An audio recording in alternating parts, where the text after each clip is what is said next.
नाही एवढं असेल तर घेऊन जा तुमची मुलगी.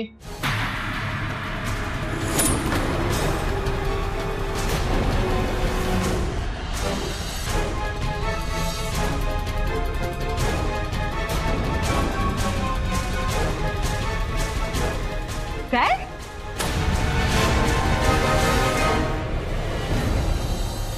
एक मिनिट राजवर्धन, ही काय बोलायची पद्धत आहे? मुलीला घेऊन जा म्हणजे त्याच्यासाठी नाही लग्न करून दिलं तिला. आणि कसं आहे ना राजवर्धन, तुमच्यासारखं लपून छपून लिव्ह इन मध्ये राहण्याचे सोस नाही केलेत आमच्या मुलीने.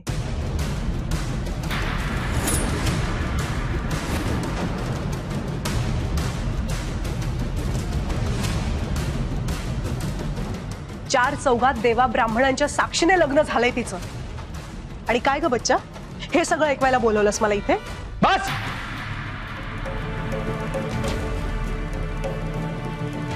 बस झालं.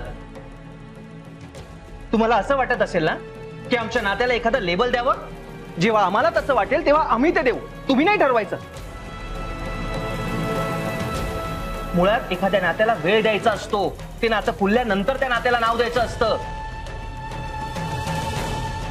आणि माझ्या लाईफ विषयी बोलण्याचा अधिकार मी कोणालाच दिला नाहीये. त्यामुळे यापुढे बोलताना सांभाळून बोलायचं, नाहीतर महागात पडेल तुम्हाला. एक मिनिट,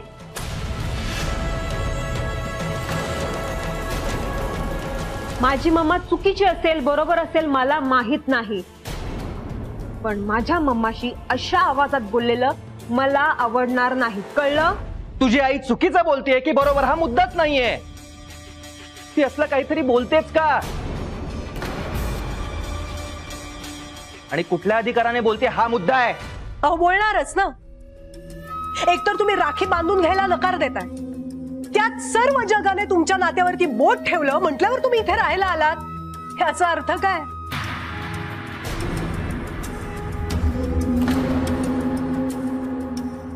मूर्ख माणसाला पण कळेल की नक्कीच तुमच्या दोघांमध्ये काहीतरी आहे.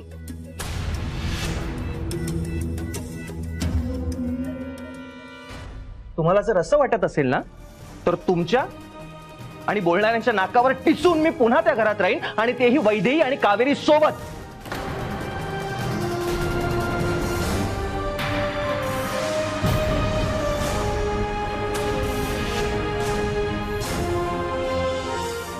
मी आत्ता हे घर सोडायला तयार आहे.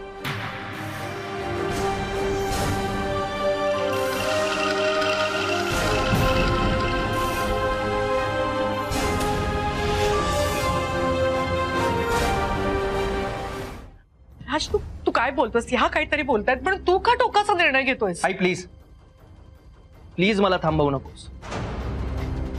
आज जर मी इथून नाही गेलो ना तर बोलणाऱ्यांची तोंड बरोबर आणि आमचं नातं चुकीचं असा त्याचा अर्थ होईल.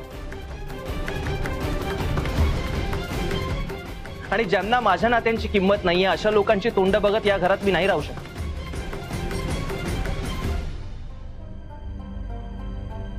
राज, पण तू माझा विचार कर ना कधीतरी. तू काळजी करू नकोस. या 4 दिवसात मला एवढा तरी कळलंय, आपल्या नात्यात जो दुरावा येतो तो या बाहेरच्या लोकांमुळे येतो. आणि मी इथून गेल्याने आपलं नातं तुटणार नाहीये.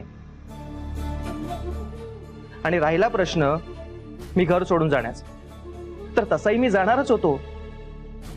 मी माझा बिझनेस सुरू केला आणि तो मला सक्सेसफुली रन करून दाखवायचा.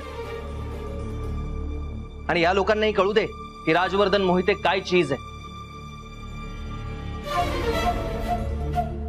राजवर्धन मोहिते हा तू कमावलेला आयतं घेऊन जगणारा नाहीये ह्या लोकांसारखा.